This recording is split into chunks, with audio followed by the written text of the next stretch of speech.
Governors love their schools. We volunteer because we care about the children and we want to do right by them. As other forms of support for schools reduce, there are more decisions to be made by governing bodies.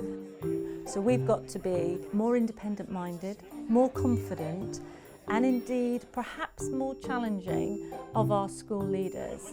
And what we need is independent, verified information that we know we can trust in order to have those conversations in an intelligent way. We are going to look at the new FFT Governor Dashboard. You've got copies in your packs of both the primary and the secondary dashboard. FFT have worked with the National Governors Association to develop the Governor Dashboard. It's been developed by governors for governors. When we were designing the dashboard, we really wanted to focus on making it easy to understand for governors. So we were looking at how we could present complex information in a simple way which governors will understand.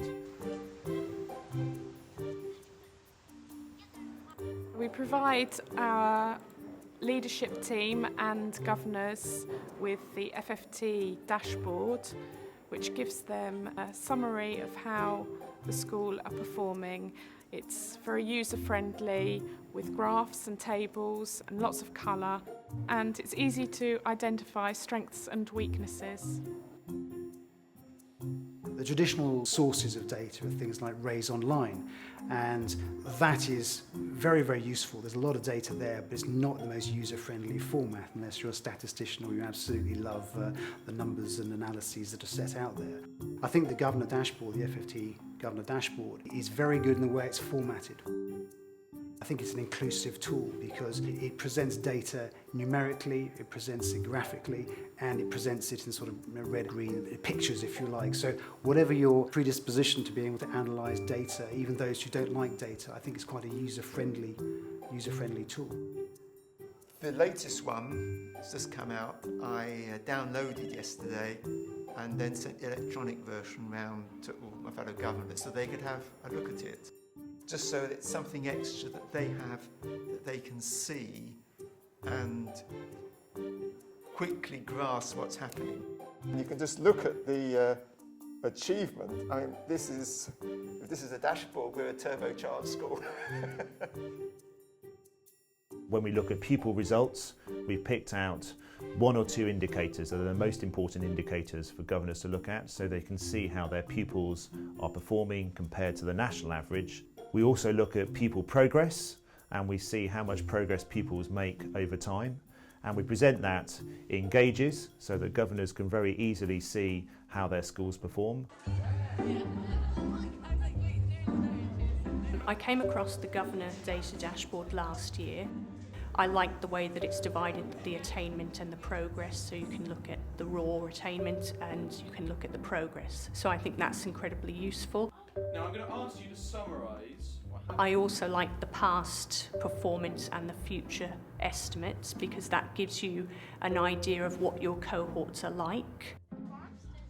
So in some ways that could be an area for schools to focus on. If you notice that your graph is going down, that tells you actually that perhaps you need to work extra hard with the particular year group.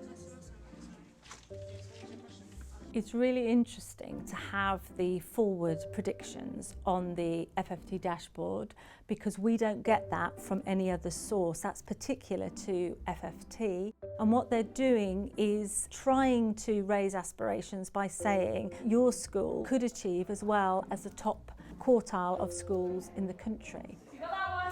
However, it's still really important for governing bodies to realise that that is an estimate. That shouldn't necessarily be our target for our schools. On the last page of the dashboard, we show the context of the school. The context of the school is the context in which the school operates. It will have an impact on performance, and governors need to understand if that context can be used to improve the performance of the school or can help explain areas where they need to improve further. Our school, Lordship Lane Primary School, there is a very mobile population. 60% of our pupils do not have English as their first language. These are also areas of high economic deprivation, as is reflected in the high level of free school meals. The school does a lot of careful tracking how our interventions are effective. The previous Ofsted inspection had rated it as satisfactory. The latest one was good. Ofsted inspectors will ask governors what they know about the school data.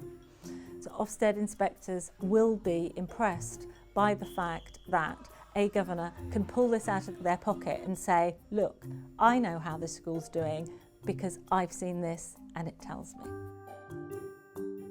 We're probably in the top 100 schools for progress and probably in the top 2% of schools nationally for the amount of progress that students make. We're getting better every year. I think possibly the skill in moving a school forward is actually being able to know what you should do as a result of what the data is telling you. So I think it's the actions that come out of the data that are more important than the data itself. So you're keeping the iron the same, but I want to know the flooring. You raise the right questions because you're informed, because you focus on things like the dashboard, you dig a bit deeper.